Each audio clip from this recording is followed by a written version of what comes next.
warahmatullahi wabarakatuh. Waalaikumsalam warahmatullahi wabarakatuh. Baiklah, perkenalkan saya Putri Yolanda, NIM 200531105. Pada kesempatan kali ini, saya akan memimpin jalannya presentasi pada pertemuan kali ini. Sebelumnya, kami dari kelompok 3 akan membahas tentang pendekatan pembelajaran. Saya akan memperkenalkan anggota dari kelompok saya, yaitu Rezi Fauzia dengan NIM 200530055. Kemudian, saya sendiri Putri Yolanda 200531105, Widya Fitri dengan NIM 200531127, dan Intan Sepri Leoni dengan NIM 200530037. Baiklah, tanpa memperpanjang kata, langsung saja materi yang akan dibawakan oleh Intan. Kepada Intan, dipersilahkan. Baik, terima kasih moderator. Langsung saja ke materi awal, yaitu tentang pengertian pendekatan pembelajaran sendiri. Nah, seperti yang dipaparkan oleh PPT sendiri, menurut Gulo, yaitu pendekatan pembelajaran adalah sudut pandang kita dalam memandang seluruh masalah yang ada dalam kegiatan belajar mengajar. Nah, pendekatan pembelajaran ini juga terbagi. Yang pertama itu ada pendekatan pembelajaran konsep.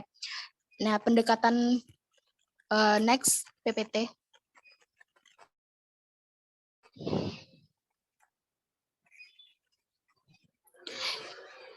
Nah, di sini pendekatan konsep sendiri di PPT juga dipaparkan bahwasanya pendekatan konsep merupakan suatu pendekatan pengajaran yang secara langsung menyajikan konsep tanpa memberi kesempatan kepada siswa untuk menghayati bagaimana konsep itu diperoleh.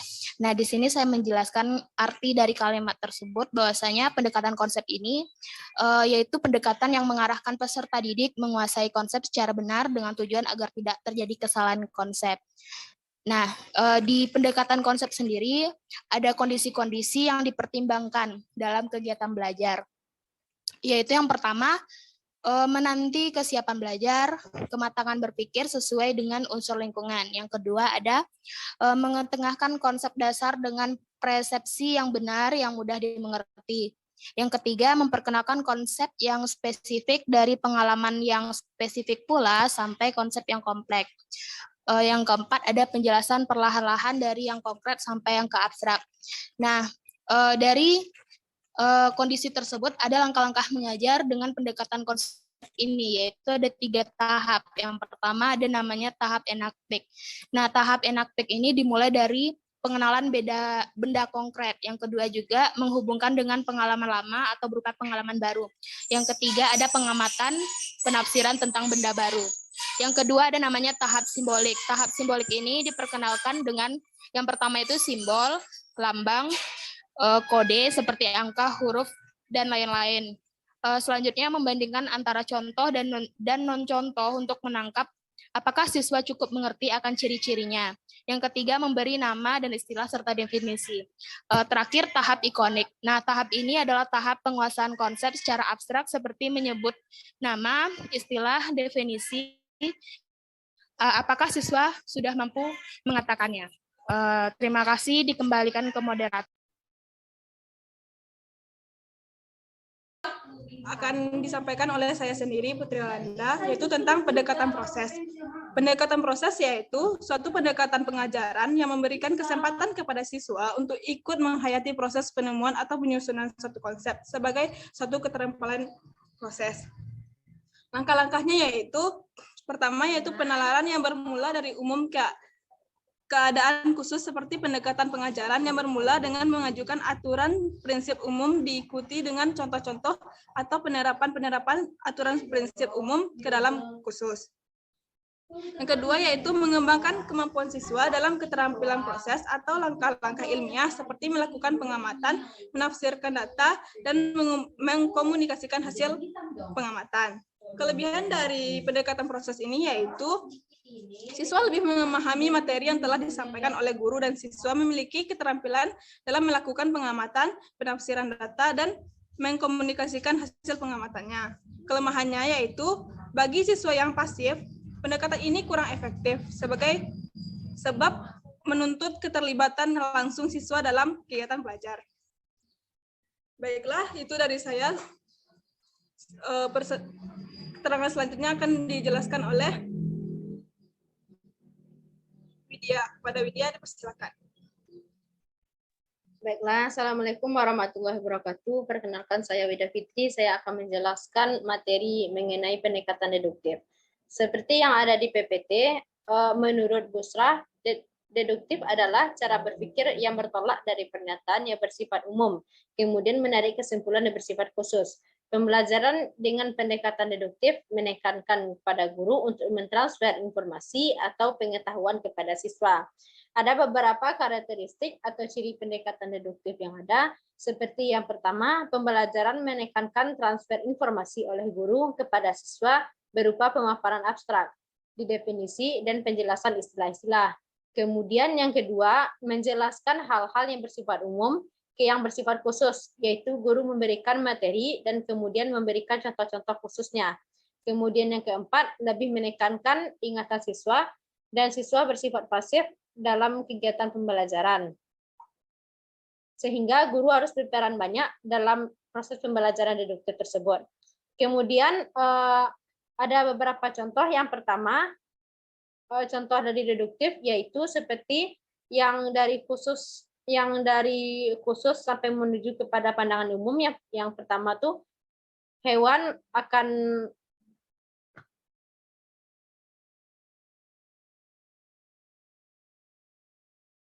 baiklah, contoh dari induktif sendiri yaitu yang pertama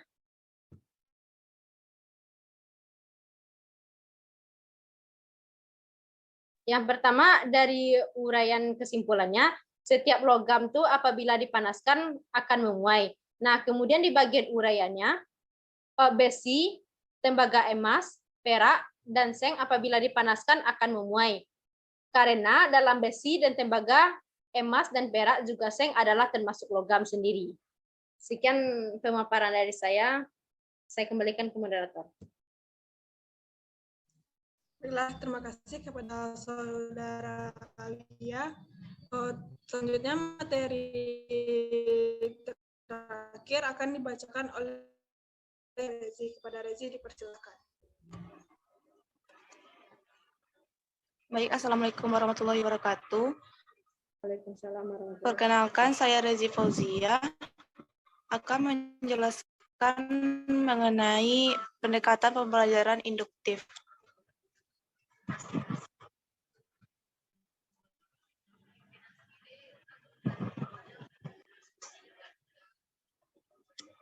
Lanjut, Iwit. Setelah lanjut.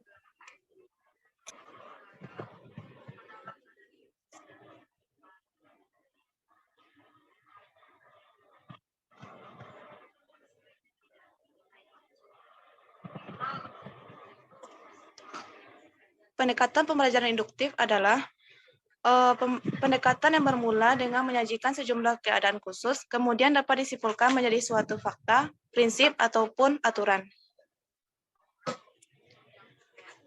Pendekatan pembelajaran ini diawali dengan memberikan contoh-contoh khusus, kemudian sampai pada generalisasinya atau kesimpulan secara umum.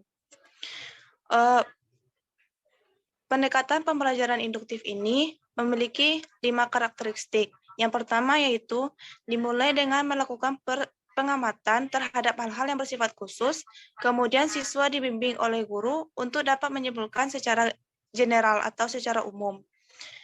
Yang kedua yaitu kegiatan siswa adalah mengamati, menyelidiki, memeriksa, memikirkan, dan menganalisis berdasarkan kemampuan masing-masing. Hal-hal yang bersifat khusus dan membangun konsep atau generalisasi atau yang bersifat umum. Yang ketiga yaitu siswa memiliki kesempatan ikut aktif dalam menemukan suatu rumusan yang diperoleh dari penyelidikan contoh-contoh khususnya. Yang keempat yaitu memiliki semangat untuk menemukan adanya kesadaran akan hakikat pengetahuan dan mampu berpikir logis.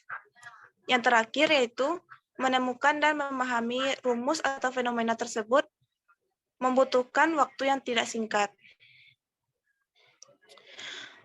Agar pendekatan pembelajaran induktif ini berjalan dengan lancar, maka ada 5 langkah yang harus dilalui oleh seorang guru. Yang pertama yaitu perumusan masalah untuk dipecahkan oleh peserta didik. Yang kedua, penempatan jawaban sementara atau pengajuan hipotesis. Yang ketiga, peserta didik mencari informasi, data, fakta yang diperlukan untuk menjawab atau memecahkan masalah dan menguji hipotesis. Yang keempat, menarik kesimpulan dari jawaban atau generalisasi. Dan yang terakhir adalah aplikasi kesimpulan dalam situasi baru. Untuk dapat menggunakan pendekatan ini, ada beberapa syarat yang harus dipenuhi oleh seorang guru. Yang pertama, guru harus terampil memilih masalah yang relevan dan sesuai dengan daya nalar peserta didik. Yang kedua, guru harus terampil memberi motivasi belajar. Yang ketiga, menyediakan fasilitas dan sumber belajar yang memadai. Yang keempat, terjaminnya kebebasan peserta didik dalam berpendapat. Yang kelima, ketersediaan atau kesiapan peserta didik untuk berpartisipasi aktif dalam belajar. Dan yang terakhir adalah guru tidak banyak intervensi dalam kegiatan belajar peserta didik.